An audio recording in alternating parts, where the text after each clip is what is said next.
안녕하십니까, 강동원 변호사입니다. 이번에는 다중대표 소송제에 관해서 좀 말씀드리려고 하는데요. 상법에서 이제 국회에서 논의가 됐죠. 상법 개정안이 이제 그 주주대표 소송제가 좀 더 발전해가지고 이제 다중대표 소송제가 됐는데, 이게 주주대표 소송이 뭔지, 뭐 다중대표 소송이 뭔지, 또 그 사이에 또 이중대표 소송이라고 있어요. 이중대표 소송이 뭔지 이런 걸 아셔야 되는데요. 어렵지 않습니다. 이 상법에는요, 주식회사의 이사가, 주식회사뿐만 아니라 뭐 유한회사도 있고 뭐 한 명에서 합작해서 있지만 뭐 그런 주식회사가 대부분이니까, 회사의 이사가 어떤 일을 잘못해가지고 회사에 손해를 끼쳤을 경우에 그 회사의 주주가 그 이사를 상대로 회사에다가 손해를 배상해라고 청구해서 소송할 수 있는 제도가 있습니다. 그게 주주대표 소송입니다. 아무나 할 수 있는 건 아니고요. 상장회사 같은 경우는 0.01% 이상 주식을 가지고 6개월 이상 보유해야 되고요. 비상장 주식회사 같은 경우 1% 정도 이제 주식을 가지고 있어야지 이런 주주대표 소송을 할 수가 있습니다.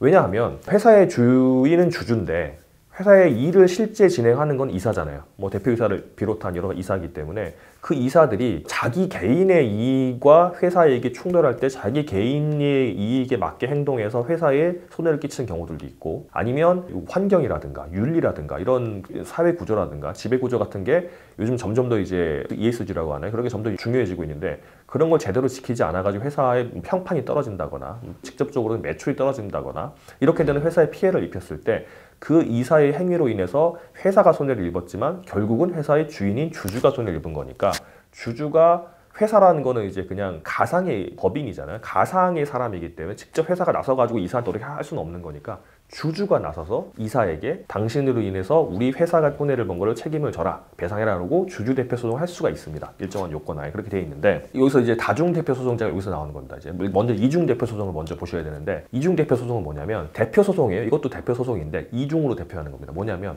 지금 제가 말씀드린 건 회사가 하나 있을 때 그 회사의 이사가 뭔가 잘못해서 회사가 손해를 보게 되면 그 회사의 주주가 그 이사에게 회사의 손해를 배상해라 이렇게 하는 건데, 이 회사가 있으면 자회사가 있을 수 있어요. 어떤 회사가 다른 회사의 주식을 50% 이상 가지고 있으면 모 회사라고, 엄마 회사라고 하고, 50% 관련된 이상의 주식이 모 회사가 가지고 있는 회사가 자회사, 아들 회사가 되는데, 자회사의 이사가 잘못해서 자회사가 손해를 봤을 때 자회사의 주주가 그 이사한테 자회사의 손해를 배상해라 하는 거는 지금 현행도 할 수 있어요. 주주대표 소송이 있으니까. 그런데 모 회사의 주주가 그 자회사의 주주한테 자회사의 손해를 배상해라고 하는 건 안 됩니다. 왜냐하면 모 회사와 자회사는 주식관계가 이렇게 연결돼 있다고 하더라도 어쨌든 별개의 회사이기 때문에 할 수가 없게 돼 있는 거예요.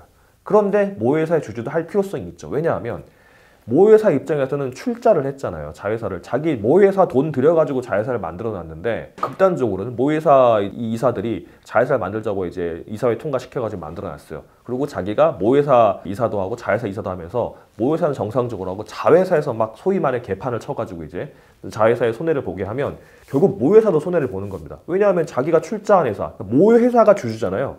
모 회사 주주가 손해를 보는 거 아닙니까? 모 회사의 이사와 자회사 이사가 같은 사람이라 그러면 모 회사 입장에서 자회사 이사한테 주주대표 소송 하라고 의결을 안 하겠죠? 그러면 손해보는 거예요, 모 회사는. 그리고 모 회사가 손해를 보면 결국 모 회사 주주도 손해를 보는 겁니다. 이게 결국 그 주주 입장에서, 회사의 주주 입장에서 내가 투자하고 있는 회사가 손해를 봤을 때 그 손해를 보게 한 사람을 상대로 내가 투자한 회사에다가 책임져라라고 하는 소송을 어디까지 할 수 있는 것인가가 문제가 되는 겁니다. 주주대표 소송은 주주가 그냥 할 수 있는 거고, 이중대표 소송은 자회사까지 할 수 있는 거고요. 다중대표 소송은 손자회사까지 할 수 있는, 손자회사 한 번 더. 그러니까 회사가, 어떤 회사가 이제 50% 이상 주식을 출자해가지고 자회사를 만들었죠. 그 자회사가 또 똑같은 식으로 50% 이상 출자해서 자회사를 만들면 모 회사, 자회사, 손자회사가 되는데, 손자회사까지도 할 수 있는 게 다중대표 소송입니다. 기업들이 이 다중대표 소송이 되면 기업들이 일하는데 너무 힘들다, 뭐 소송이 남발되고 할 것 같다 막 이렇게 하는데, 이거 주주대표 소송 그렇게 많지 않아요. 1년에 몇백 건도 안 된다고 하고요.